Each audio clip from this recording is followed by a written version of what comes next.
Hello everybody and welcome to another video here at TD Channel. Today we're gonna take some time and we're gonna go over the process of creating plugins for Maya using Python. This is a new feature that has been introduced in the latest versions of Maya, and we believe is quite useful for people that want to be able to prototype or create plugins without having to deal with the C++ API. So in the past, users have been able to use Mel and Python to write tools that manage or create nodes that already exist in Maya. And great tools have been built this way, but only through C++ can you really add like a new node, a node that is not part of the Maya core, or add a new command with proper flags that you can use throughout your application. And the reason for this is up to not long ago, the only way you could do these new nodes or new commands was through the C++ API. And this is probably a wall for many people, as C++ development is not an easy thing to dive into, especially for people that do not have a lot of programming experience. But in the latest versions of Maya, now that you can actually do this with Python, you can really get in there and start developing plugins that, even though they might not perform as efficiently as maybe C++ plugins, at least they allow you to get in there and write plugins without having to deal with C++ and pointers and compiling steps and stuff like that. So in this video, that's what we're going to cover. A little bit of prerequisites for this course. These tutorials assume that the user is very comfortable with object-oriented programming, at least at the Python level. Familiarity with C++ will help a lot, as for instance there's no formal documentation for the Python API in Maya. All of the documentation is still in C++, so at least to have the ability to read C++ and see what what the examples are trying to do, it's extremely useful. So let's start looking at the Maya API, and let me bring here really quick a place where I can type. So as I mentioned earlier, the Maya API is extremely object-oriented. Everything is implemented in different classes. However, things are implemented a little bit different than what most people are probably used to. Because, for example, in a regular object-oriented API, commonly, you're usually able to do something like this. For instance, you would do something like, let's see, you would do something like camera, and this would instance a camera. And then if you wanted to change a setting of the camera, like the field of view, you would do something like set field of view, and then you would give it a value. Same thing, if you wanted to get a value out of it, you could do something like FOV equals cam dot FOV. You could do something like that. So that's usually how most object-oriented APIs are put together, where basically the camera not only contains data. For instance, camera, some of the data would be like the camera.fov, but it also contains the methods that allow you to access and retrieve this data. So for example, to keep this a little bit clear, this would probably be like getFOV. So in this particular class, you probably, inside of the class, you will have a member called camera.fov. And to be able to set it or get it, you would have a couple of functions. Like if we're in Python, it would be something like set FOV self value, and then return self dot FOV. And then for the get, you would probably do something like define get FOV self, and then a simple return self.fov. Let me copy this here. So that's usually how things would be set up. Actually, all of this, just might as well complete this example. This would be indented, and here you would have something like class camera.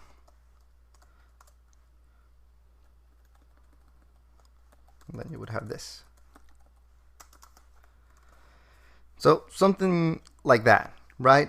Where basically you have members that contain data, such as this guy right here, and then you have members that are actually methods that perform actions on that data, like these two functions over here. Well, the Maya API is organized a little bit different. In the Maya API, you have the objects that contain the data, and you have function sets, which are objects that can perform operations on the data, and they're two separate things. So for example, something like what we had before will look a little bit something like this. CamNode equals open Maya, and we'll go through this in more detail, but this is just an example. You would create a camera, and you see this here, MFN. That pretty much lets you know that you're dealing with a Maya function set. So this is a class that basically is designed to work on the data of another object. So you would do this, and then you would do something like cam equals MFN equals camNode dot create. So what this is going to do is basically here we're creating an instance of this class over here, camNode, and here with camNode create, what you're telling it is to go ahead and create a camera, and it's going to return an object of type mObject, which is an object that pretty much most data in Maya belongs to this object. You can access it or typecast it to this object type. So so when you run this command, it's going to return that, and we're not really going to use it right now, but this here is what will have all the data, this cam, while this over here, camNode, will have all the functions. So for example, if you want to do something like to get the name, where most people would assume that you would do something like cam.name, this is wrong because the mObject over here doesn't really have this access, this function. So to get the name, you would actually do something like camNode. You use the function set that we create an instance to access components of it.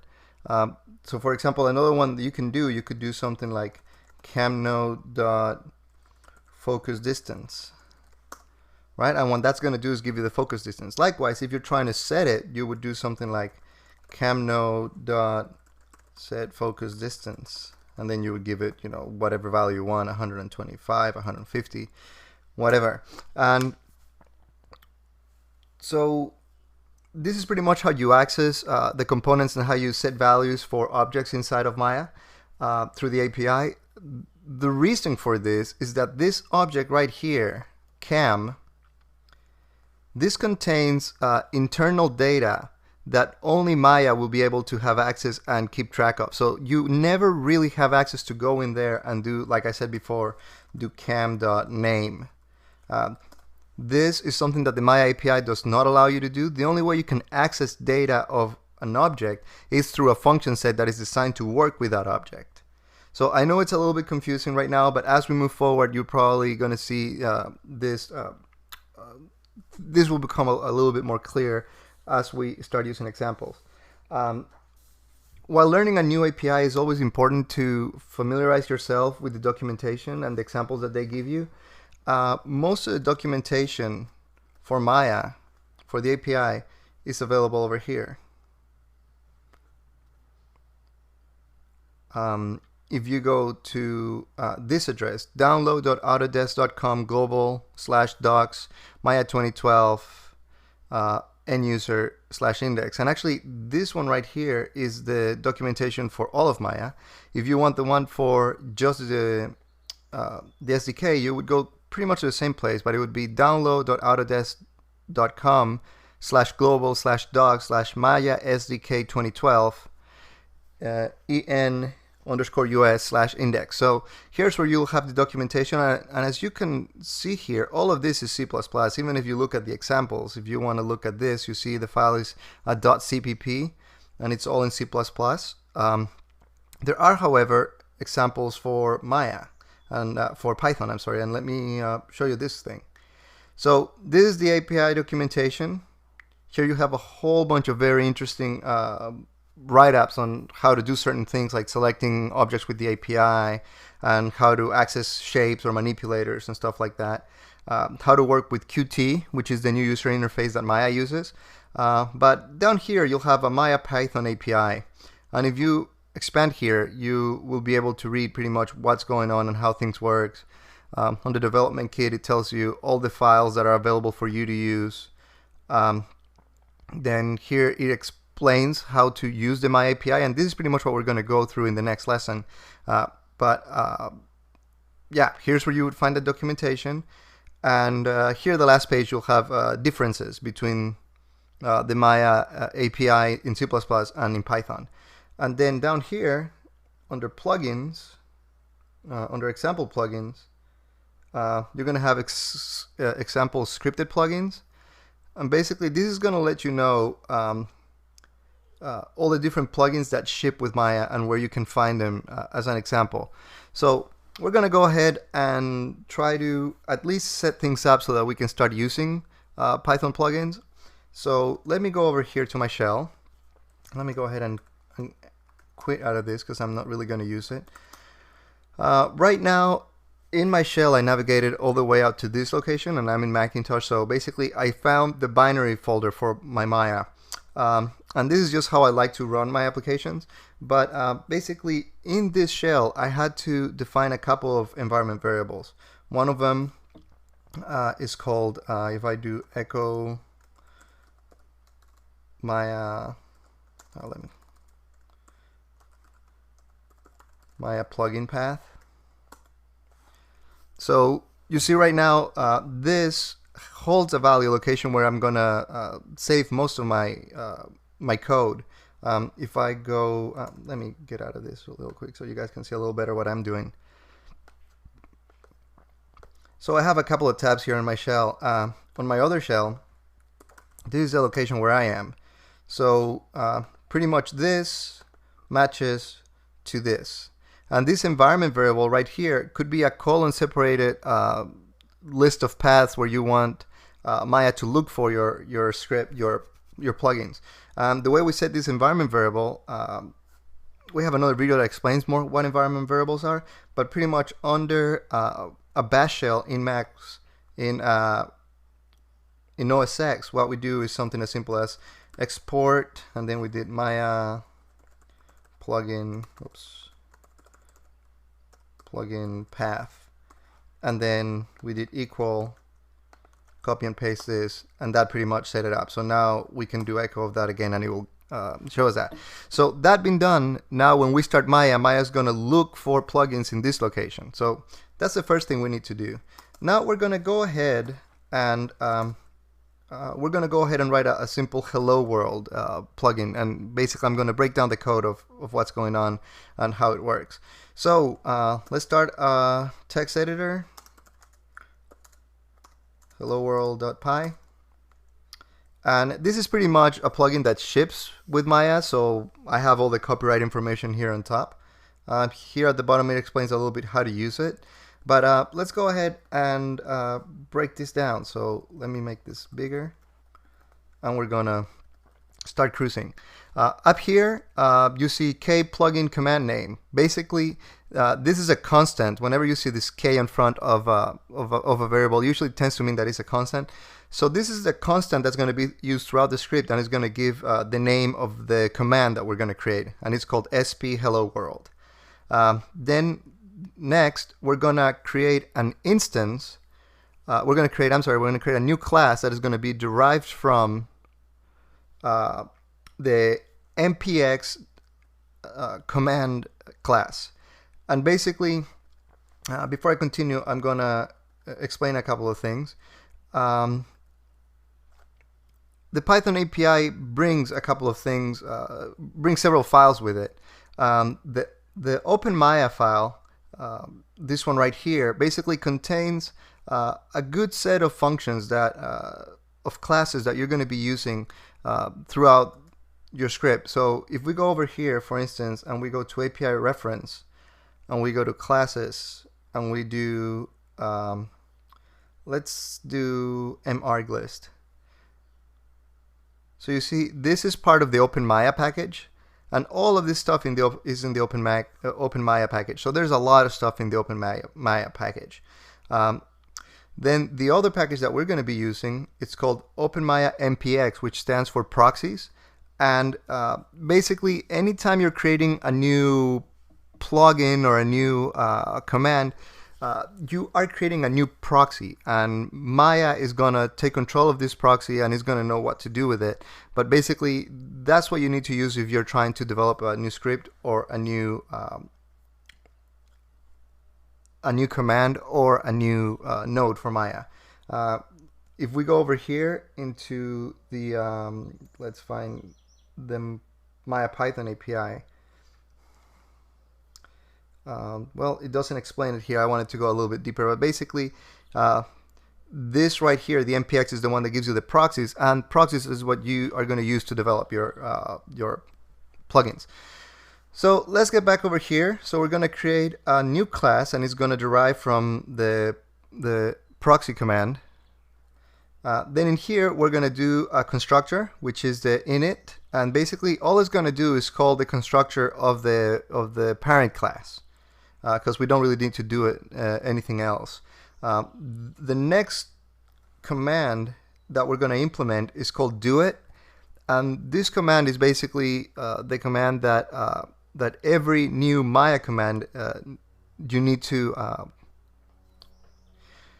The next command you see here is called doIt, and basically this is a command that you need to override in your class. When you develop your new class, you need to provide this command so that the command knows what to do, what you're trying to do. This is where you would execute all of the code that you're trying to run with your command.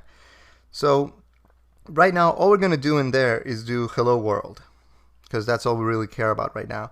The next thing you need to do is you need to create a command creator function, and you can name this whatever you want. We just call it command creator here.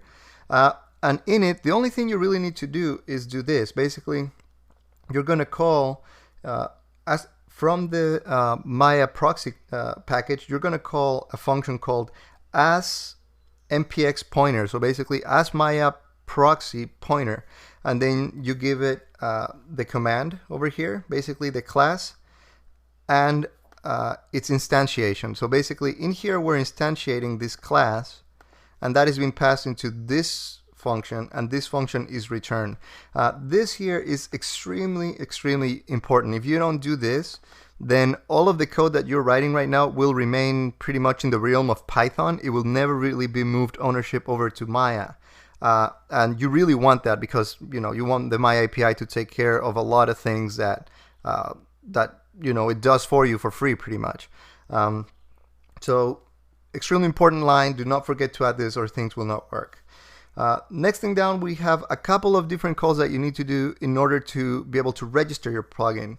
The first one is called initialize plugin, and basically you're gonna inherit this from this M object.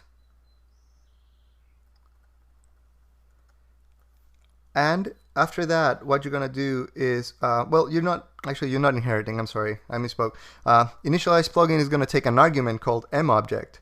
And basically inside of it, what you're going to do is you're going to create an instance of the proxy class MFN plugin, which is pretty much what all the plugins are registered this way.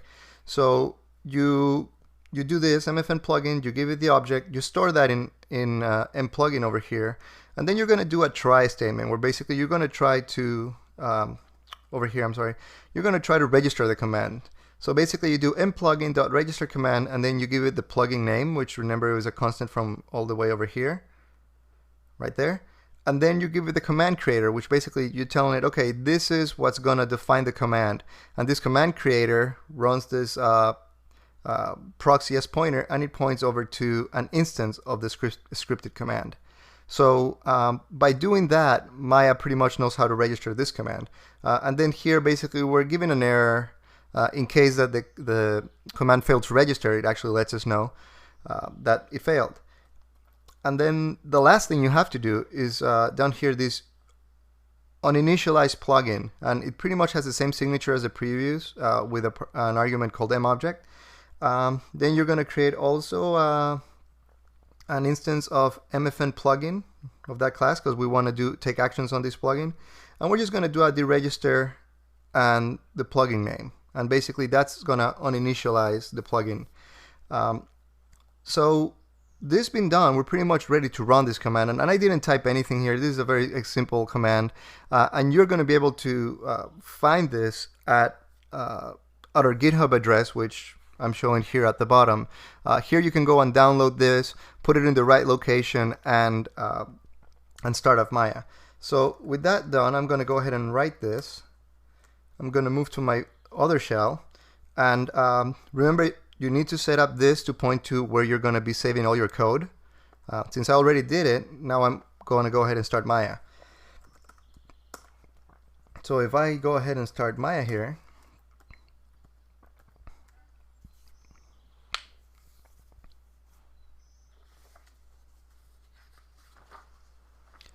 so we got to let it cook up a little bit. So if I start Maya over here, I'm going to be able to go to Windows, Setting Preferences, Plugin Manager, and here you see here's the folder that I had defined as part of my plugin path, and here's all the plugins that it found in here. Right now, the only one we're really going to care about is this Hello World, which is the one that we just saw. So I'm just going to click on Load It, open up my attribute editor, and so that pretty much is done right now. So I'm going to go ahead and do I'm going to comment this out because this is for another example. I'm going to go ahead and run this, and then all you have to do is do cmds.sp hello world, and then you can execute this, and you can see now that it print out hello world. So the name over here, sp hello world, is pretty much what we had over here, sp hello world. So this function right here, initialize plugin, basically allowed Maya to place hello world as part of the commands, and you see how by registering it properly, it's accessible through Python right here.